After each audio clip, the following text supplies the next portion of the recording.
Well, good evening, everybody. Hoping there's some sound out there. It was not coming through on the video on the countdown, but I'm also not sure if the countdown has any sound to begin with. So, let me know when you start hearing me. I'll kind of just wait around for a few minutes and hope that that sound is working. I hope you guys are having a good evening. Welcome in, and excited for everyone to be here tonight. And we'll continue a study about what would blank do. So we've been studying different characters in the Bible, and this week is going to be the story of Moses. So just give me a few seconds, make sure we got everything rolling well, and then we'll jump right in.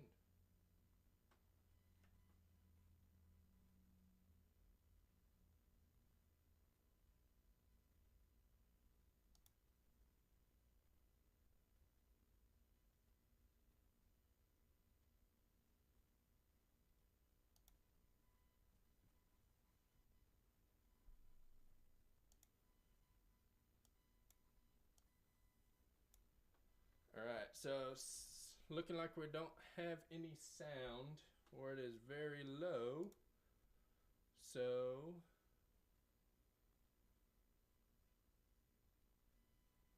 I don't know what the issue is there. Let me check real quick.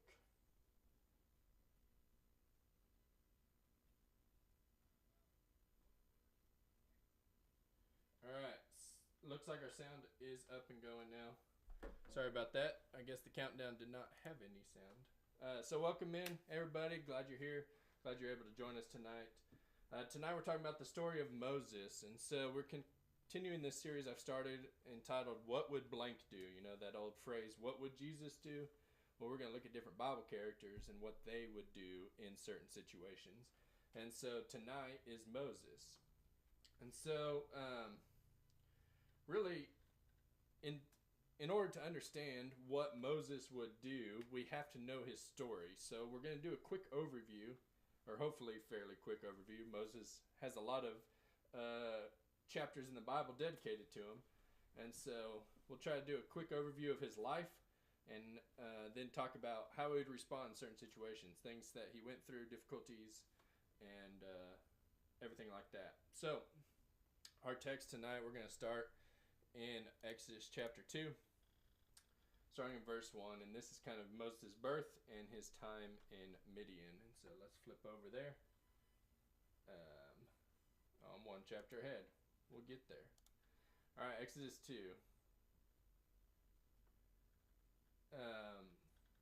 Says, "Now a man from the house of Levi went and took as his wife a Levite woman. The woman conceived and bore a son, and when she saw that he was a fine child, she hid him 3 months. When she could hide him no longer, she took for him a basket made of bulrushes and daubed it with bitumen and pitch. She put the child in it and placed it among the reeds by the river bank. And his sister stood at a distance to know what would be done to him. Now the daughter of Pharaoh came down to bathe at the river, while her young woman walked beside the river. She saw the basket among the reeds and sent her servant woman, and she took it. When she opened it, she saw the child, and behold, the baby was crying. She took pity on him and said, 'This is one of the Hebrews' children.' Then his sister said to Pharaoh's daughter, 'Shall I go and call you a nurse from the Hebrew woman to nurse the child for you?' And Pharaoh's daughter said to her, 'Go.' So the girl went and called the child's mother, and Pharaoh's daughter said to her, 'Take this child away and nurse him for me, and I will give you your wages.' So the woman took the child and nursed him. When the child grew older, she brought him to Pharaoh's daughter, and he became her son. She named him Moses because she said, 'I drew him out of the water.' And one day when Moses had grown up, he went out to his people and looked on their burdens, and he saw an Egyptian beating a Hebrew, one of his people. He looked this way and that, and seeing no one, he struck down the Egyptian and hid him in the sand. When he went out the next day, behold, 2 Hebrews were struggling together, and he said to the man in the wrong, 'Why do you strike your companion?' He answered, 'Who made you a prince and judge over us? Do you mean to kill me as you killed the Egyptian?' Then Moses was afraid and thought, 'Surely the thing is known.' When Pharaoh heard of it, he sought to kill Moses. But Moses fled from Pharaoh and stayed in the land of Midian, and he sat down by a well. All right, let me check our comments here, make sure we're good. Alrighty. So this is kind of the beginning Moses, right? Moses' origin story. He gets left in the river. He's found by Pharaoh's daughter. He's raised in Pharaoh's house. One day he's grown and he sees what's happening to his people, to the Israelites. And he strikes down a man,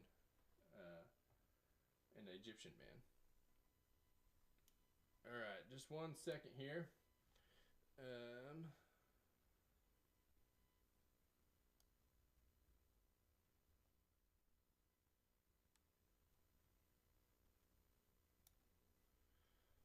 All right. I don't know why the volume is pretty low, but I've got it dialed up pretty high, so I'm not sure what the issue is there. Some people were saying that the volume was a little bit low. So, trying my best there. I can't hear it on my end, so it's hard to understand what's happening. But hopefully that's a little bit better now. So that's Moses' beginning, right? And then the next chapter, he flees, right? So actually, is it verse?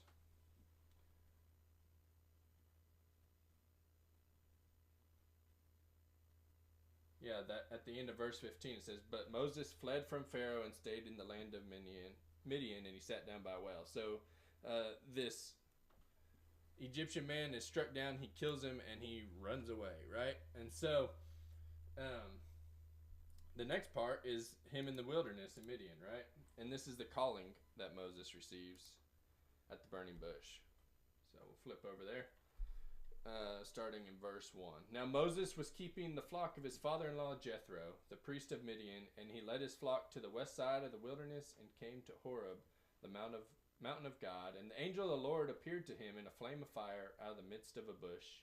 He looked, and behold, the bush was burning, yet it was not consumed. And Moses said, "I will turn aside to see this great sight, why the bush is not burned." When the Lord saw that he turned aside to see it, God called to him out of the bush, "Moses, Moses." And he said, "Here I am." Then he said, "Do not come near. Take your sandals off your feet, for the place on which you are standing is holy ground." And he said, "I am the God of your father, the God of Abraham, the God of Isaac, and the God of Jacob." And Moses hid his face, for he was afraid to look at God. Verse 7. Then the Lord said, "I have surely seen the affliction of my people who are in Egypt, and have heard their cry because of their taskmasters. I know their sufferings, and I have come down to deliver them out of the hand of the Egyptians, and to bring them up out of that land to a good and broad land, a land flowing with milk and honey, to the place of the Canaanites, the Hittites, the Amorites, the Perizzites, the Hivites, and the Jebusites. And now, behold, the cry of the people of Israel has come to me, and I have also seen the oppression with which the Egyptians oppress them. Come, and I will send you to Pharaoh, that you may bring my people, the children of Israel, out of Egypt."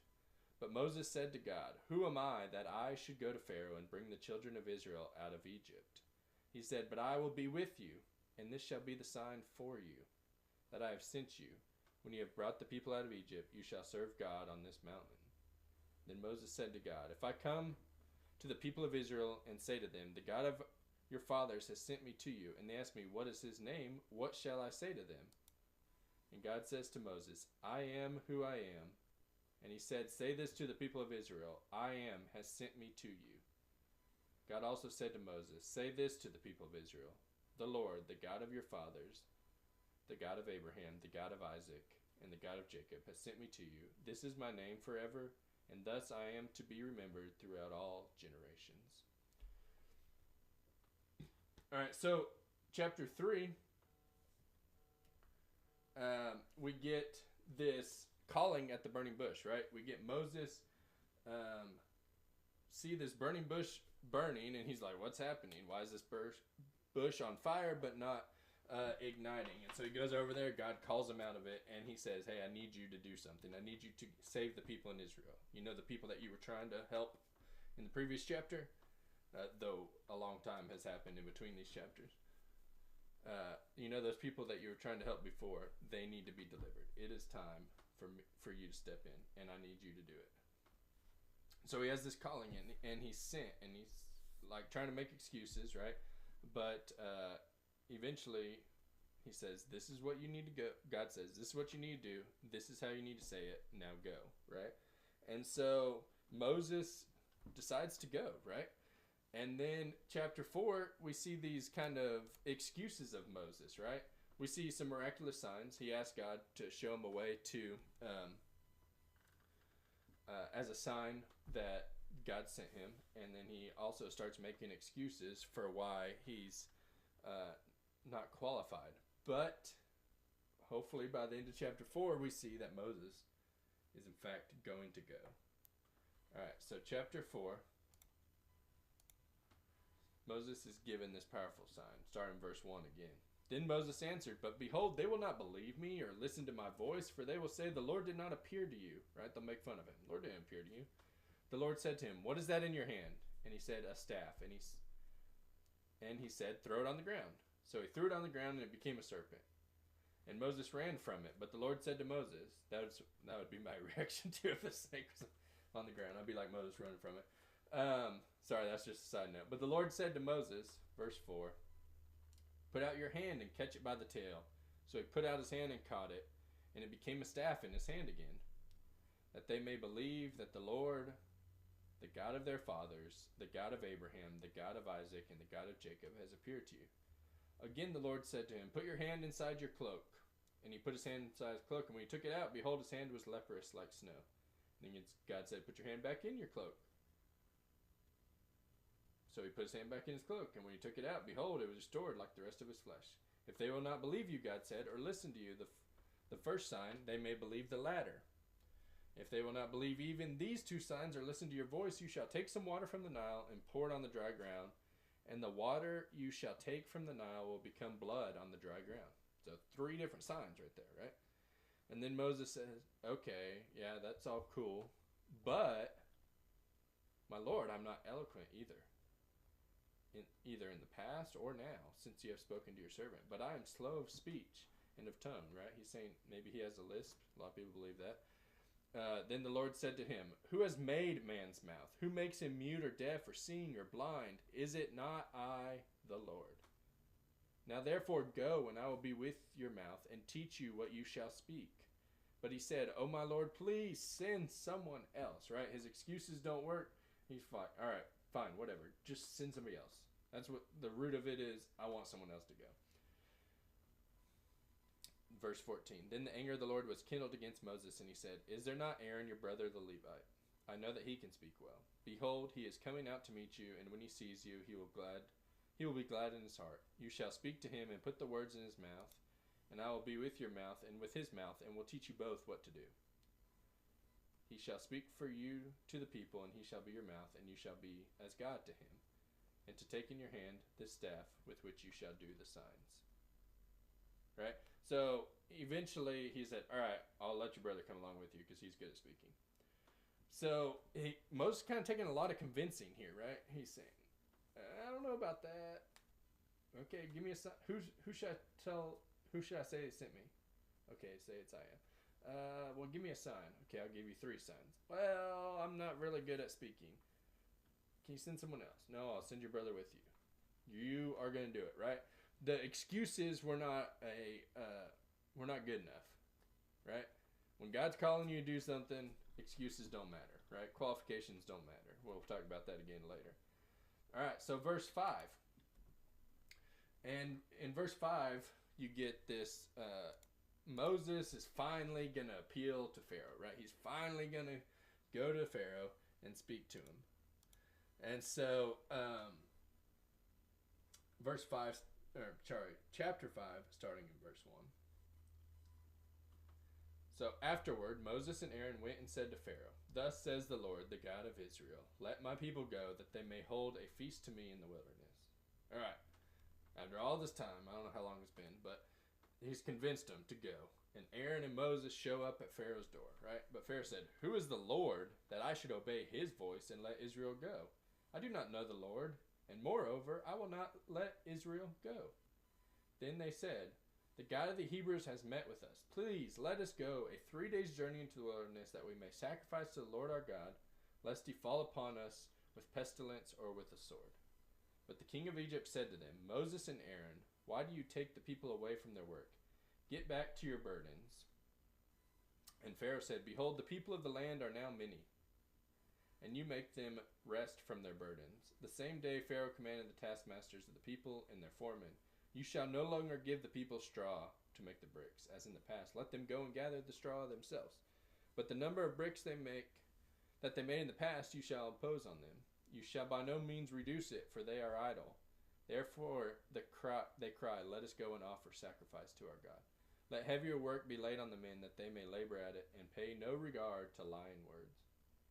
All right. So then Moses and Aaron go. They appeal, say, "Hey, can we go out and speak to our God and hold a feast in the wilderness?" And he's like, "No. In fact, I'm going to make it worse on your people because you asked."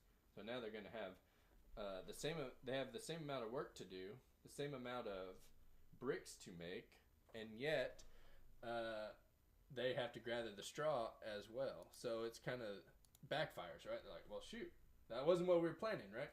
I was hoping, I finally got the courage up to go and talk to the Pharaoh, and kind of hoping it just goes easy, right? Like, it goes exactly as God had planned, but it didn't go easy for him, right?" So then the latter half of the chapter is this promise covenant of God. And so Moses goes back to God and is like, "Hey, what happened?" And then God reiterates what's going to happen, right? So starting verse 22 of chapter 5. Then Moses turned to the Lord and said, "O Lord, why have you done evil to this people? Why did you ever send me? For since I came to Pharaoh to speak in your name, he has done evil to this people, and you've not delivered your people at all." But the Lord said to Moses, "Now you shall see what I will do to Pharaoh, for with a strong hand he will send them out, and with a strong hand he will drive them out of his land." God spoke to Moses and said to him, "I am the Lord. I appeared to Abraham, to Isaac, and to Jacob as God Almighty, but by my name, the Lord, I did not make myself known to them. I established my covenant with them to give them the land of Canaan, the land in which they lived as sojourners.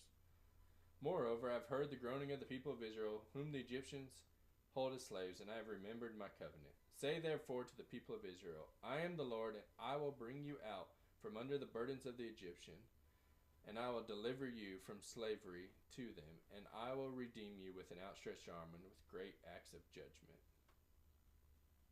I will take you to be my people, and I will be your God, and you shall know that I am the Lord your God, who has brought you out from under the burdens of the Egyptians. I will bring you into the land that I swore to give to Abraham and to Isaac and to Jacob, and I will give it to you for a possession. I am the Lord." Moses spoke thus to the people of Israel. They did not listen to Moses because of their broken spirit and harsh slavery. So Moses goes back to God and is like, "Hey, that didn't work. What's your plan next?" And he said, "Okay, I remembered my covenant with people. This is going to happen. Pharaoh is going to let the people go. It may take some time, but it is going to happen. So go tell the people again, let them know that I've remembered them. I haven't forgotten about them. They will be delivered." Moses goes back and speaks to the people of Israel. They didn't listen to him because of the harsh reality that they were facing at that time. All right. So stay with me here as we jump through these. Exodus chapter 6, starting in verse 28, we see Pharaoh's heart is in fact hardened, right? Pharaoh's heart is hardened to God, and some bad things are about to happen because of it. So starting verse 6 verse 28. On the day when the Lord spoke to Moses in the land of Egypt, the Lord said, "I am the Lord. Tell Pharaoh, king of Egypt, all that I say to you." But Moses said to the Lord, "Behold, I am of uncircumcised lips. How will Pharaoh listen to me?" verse 7.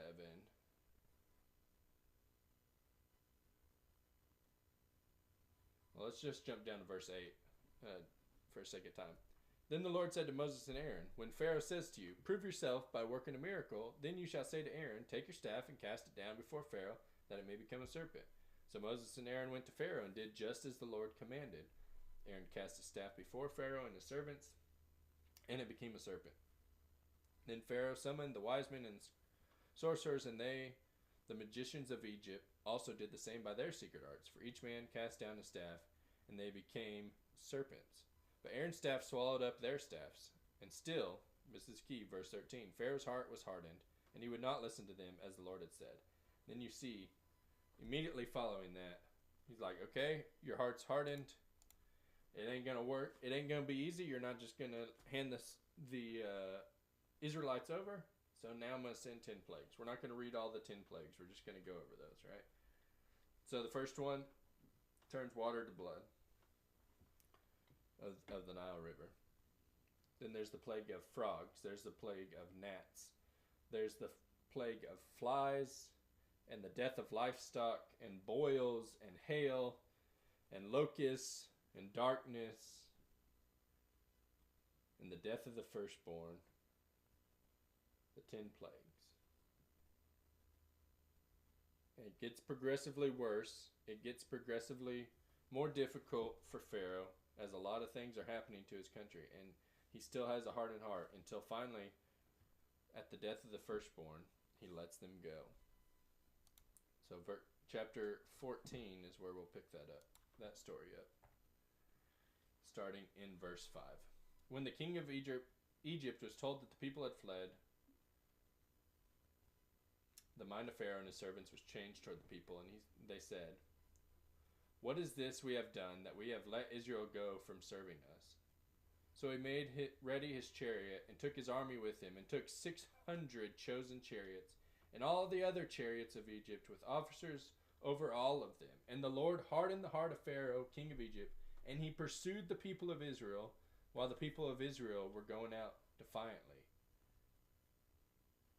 The Egyptians pursued them, all Pharaoh's horses and chariots, and his horsemen and his army, overtook them, and camped at the sea in front of Baal-zephon. When Pharaoh drew near, the people of Israel lifted up their eyes, and behold, the Egyptians were marching after them, and they feared greatly. And the people of Israel cried out to the Lord. They said to Moses, is it because there are no graves in Egypt that you've taken us away to die in this wilderness? What have you done to us in bringing us out of Egypt? Is not this what we said to you in Egypt? Leave us alone that we may serve the Egyptians. For it would have been better for us to serve the Egyptians than to die in this wilderness. Verse 13. And Moses said to the people, fear not, stand firm, and see the salvation of the Lord, which he will work for you today. That's a wonderful statement. Fear not, stand firm, and see the salvation of the Lord, which he will work for you today. For the Egyptians, whom you see today, you shall never see again. The Lord will fight for you. You have only to be silent. God's got this, in other words. The Lord said to Moses, why do you cry to me still? Tell the people of Israel to go forward. Lift up your staff and stretch out your hand over the sea and divide it, that the people of Israel may go through the sea on dry ground. And I will harden the hearts of the Egyptians so that they shall go in after them. And I will get glory over Pharaoh and all his host, his chariots and his horsemen. And the Egyptians shall know that I am the Lord, when I have gotten glory over Pharaoh, his chariots, and his horsemen. Skip down to verse 26. They start going across, and the Egyptians start following them. In verse 26 it says, the Lord said to Moses, stretch out your hand over the sea, that the water may come back upon the Egyptians, upon their chariots, and upon their horsemen. So Moses stretched out his hand over the sea, and the sea returned to its normal course when the morning appeared. And as the Egyptians fled into it, the Lord threw the Egyptians into the midst of the sea. The waters returned and covered the chariots and the horsemen of all the host of Pharaoh that had followed them into the sea. Not one of them remained. But the people of Israel walked on dry ground through the sea, the waters being a wall to them, so that they're on their right hand and on their left. Thus the Lord saved Israel that day from the hand of the Egyptians. And Israel saw the Egyptians dead on the seashore. Israel saw the great power that the Lord used against the Egyptians, so the people feared the Lord, and they believed in the Lord and in his servant Moses.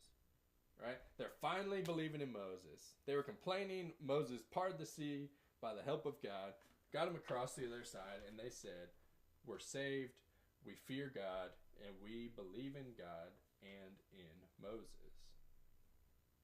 So it's finally Moses is getting the recognition he deserves, right? But really the recognition that God deserves. And so you skip a couple chapters later, verse 17, Moses performs a miracle. It's kind of just some highlights from Moses' life, right, that we're trying to hit. Just a couple more here. Verse 17, starting in verse 1. Chapter 17, starting in verse 1. All the congregation of the people of Israel moved on from the wilderness of sin by stages, according to the commandment of the Lord, and camped there. But there was no water for the people to drink. Therefore the people quarreled with Moses and said, give us water to drink. Right? They were happy with Moses. A couple chapters later, they're mad at Moses again. Moses said to them, why do you quarrel with me? Why do you test the Lord? But the people thirst there for water, and the people grumbled against Moses and said, why did you bring us up out of Egypt to kill us and our children and our livestock with thirst? So Moses cried to the Lord, what shall I do for these people? Right? Moses is like, well, I don't know what to do. I'm going to go to God. Which is a great place to start. He's like, all right, God, what are you going to do with these people? They're complaining about not having water. They're almost ready to stone me. And verse 5, and the Lord said to Moses, pass on before the people, taking with you some of the elders of Israel, and take in your hand the staff in which you struck the Nile, and go. Behold, I will stand before you there on the rock at Horeb, and you shall strike the rock, and water shall come out of it, and the people will drink.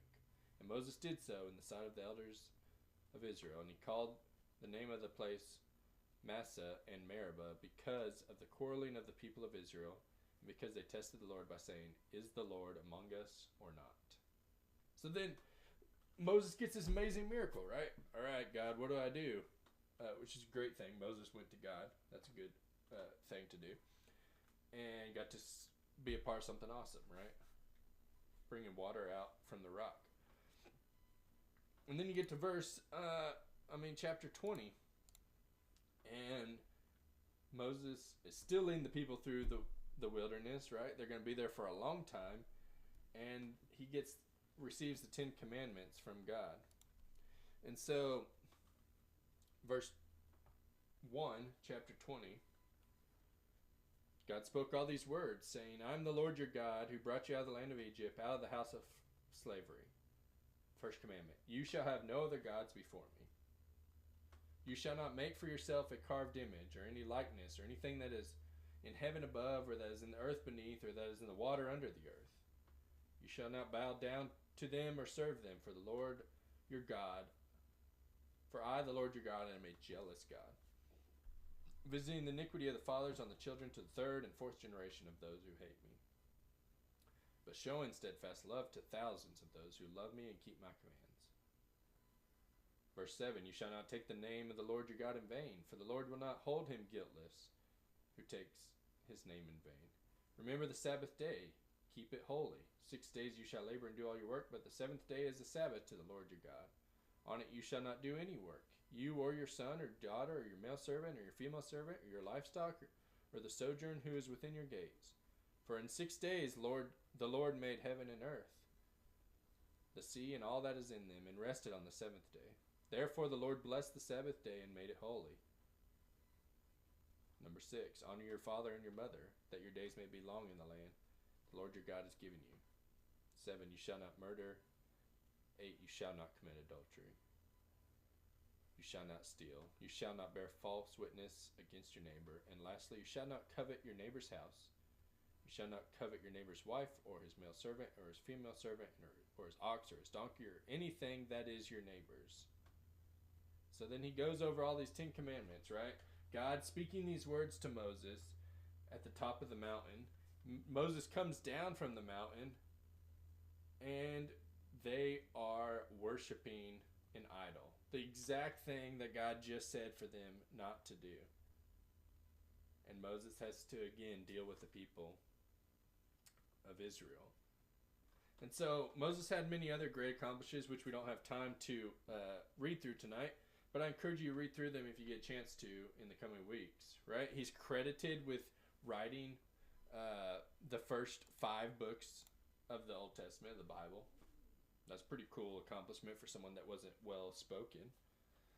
He deals over and over and over again with the grumbling Israelites in the desert. We saw a little bit of that. More of that happens.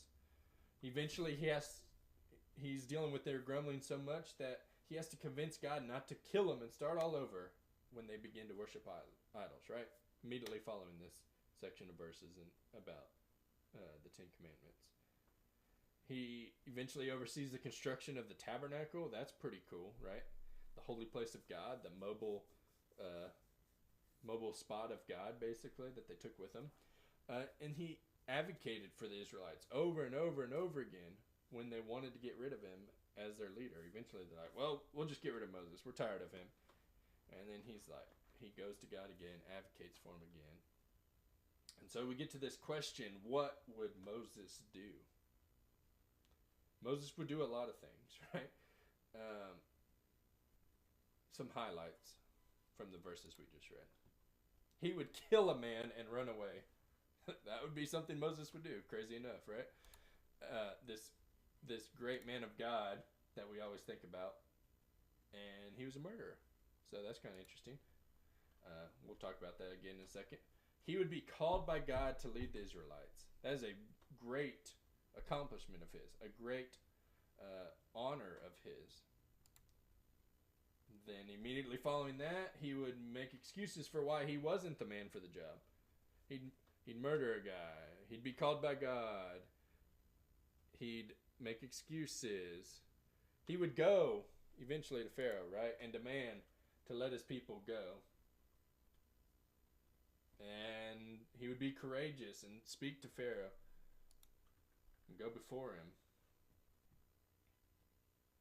And then he would lead the Israelites out and part the Red Sea. Another highlight, right? Keep going up. Another click on the roller coaster. And he'd bring forth water out of the rock. That's a pretty cool accomplishment. Another miracle. He would receive the 10 Commandments from God. And he would lead the Israelites as they wandered in the desert. And he would continue to climb higher and higher. And yet, then they would grumble. And he'd go back down, right? They would start worshiping idols. He would have to eventually advocate for them to even remain alive. And he would lead the Israelites pretty much throughout the whole book of Exodus. So, like I've mentioned in previous weeks, Moses was able to do a lot of things, right? He was able to accomplish a lot of things, both good and bad. And we really think highly of Moses. He's one of those heroes of faith that we talk about. And that's great. He had some really good moments, but he had some really low moments as well. And all that is not to speak poorly of Moses or anything like that, but to show that all Christians struggle through the ups and downs of life. Up, down, up, down. Joseph did. Abraham did. The ones we've talked about already. Moses did. And so the important thing with that is even through the ups and downs, we can still do great things for God, right? Moses was still able to be a fantastic leader in the midst of all that. And I think it's important, I should have put this on the slide, being faithful isn't never making mistakes, it's always realigning and pushing forward to God. When you do make those mistakes, realign, push forward to God, right? That is being faithful. When you make great accomplishments, realign, push forward to God. Don't just bask in them, right? Continue to move forward. And I think Moses would probably tell us something similar. He wouldn't say, we got to have it all together 100% of the time, or you're not going to be able to be used by God. Moses would not say that. Instead, he would say, we need to continue to press forward through that roller coaster of life. Yeah, you'll have some downs, but you'll have some amazing ups too. Push forward. And specifically, I think his advice is, as he looked back over all these texts that we just read, As you look back over his life, accomplishments or life events, I think his advice would be maybe something similar to this. Your upbringing or your biggest mistakes don't disqualify you from God's work. He didn't get to be raised with Hebrew people. That didn't disqualify him from leading the Hebrew people. He killed a man that didn't his sin of murder did not disqualify him from God's work. Also, God doesn't care about your qualifications. He just wants a willing heart. Right? He's not going to say, well, you're right. You don't speak well. You've killed a man. You don't have the right credentials. We have way better leadership qualities. He doesn't care about that. He just wants you to go to work. Moses made many of excuses, right? Tried to get out of it. And God said, I don't care. I want you. You're the one who's going to do it. And he kept pushing, right? God is not worried about qualifications. Courageous leadership is always the best course of action. Eventually, he was a courageous leader and went and stood before Pharaoh that could have got him killed. And he said, let my people go. And because of all that, trusting in God allowed him to participate in some pretty cool acts of God, right? Some pretty cool miracles. He got to be there for the Ten Commandments. He got to receive the Ten Commandments. He got to bring water out of the rock. He got to part the Red Sea. He got to make a staff turn into a snake, right? Make his hand turn leprous. Watch manna fall from heaven. He got to do all these cool things because he trusted in God that allowed him to participate in those things. And then lastly, always go to God for help with difficult people, incidences, or uncertainties, right? That's a great advice. If Moses was here, that's what he would tell us. You got difficult people, go to God. Hey, God, what do I do with these people that are grumbling against me? You got difficult incidences. Hey, God, what do I do about this? These people that are stuck in slavery. Go to God. Hey, God, I'm really uncertain about how you're going to get us into the promised land, or how you're going to get us away from all these Egyptians, or how you're going to keep us away from being affected by all these plagues. Always go to God for help in every area, right? Moses would tell us something similar.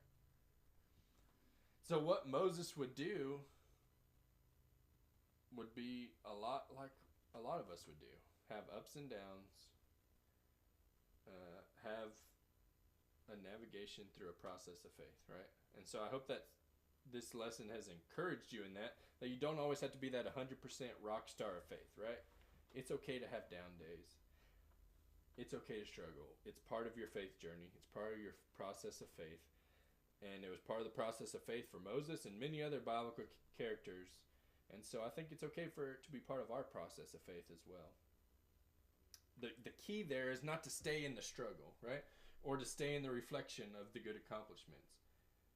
The key is to not stay put. The key is to continue to press on towards God and looking for that next great thing to accomplish for the kingdom. If you think about all the great ones in sport, they talk about the GOATs, right? The greatest of all time. The common denominator for all those people is that they had this drive, right? This drive to not wallow in their failures and not to stay celebrating their accomplishments, but to continue to press forward, continue to drive for more and more things. And I think the same is true with our faith. We should always be looking for something new to accomplish for the kingdom. Not for us to receive any kind of praise or glory, but for heaven to be crowded because of the life that we lived. Right? To continue to press forward. If Moses could tell us anything, if you want to take one thing from what Moses would do, is that he continued to press forward, right? He didn't let his mistakes disqualify him or his upbringing disqualify him. He didn't let his lack of qualifications make him come up short. He was a courageous leader. He trusted God and got to participate in some cool acts. And then finally, he always went to God for help. So thanks for joining us tonight for What Would Moses Do? And so a couple announcements for you guys, and then we'll sign off. Camp Bacon. Camp Bacon's coming up 2 weeks from Friday. Sign up by September the 9th. That is Friday, 2 days from now. Don't forget to sign up for Camp Bacon if you haven't already, if you're a 3rd through 12th grader. Or if you're not a 3rd through 12th grader, but know 3rd through 12th graders, make sure to let them know about Camp Bacon and to get them to sign up for that by Friday. Let me drop out of the way. If you need help with that, you scan that QR code right there on the screen, and that'll take you to a link to sign up for Camp Bacon. We would really appreciate and love to have as many kids as we possibly can there.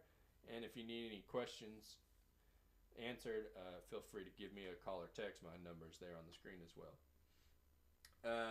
And also just want to invite everybody for church on Sunday. Bible class at 9 a.m., worship at 10 a.m., and care groups are kicking off Sunday night, starting to meet. Some are Sunday night, some throughout the week.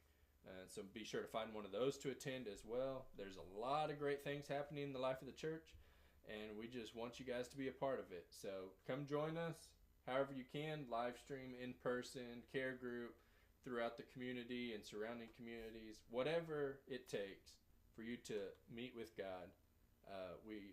We hope you choose to do that. Hope you guys have a great night. I'm signing off. Have a blessed evening, blessed week, and we'll see you next time. Good night.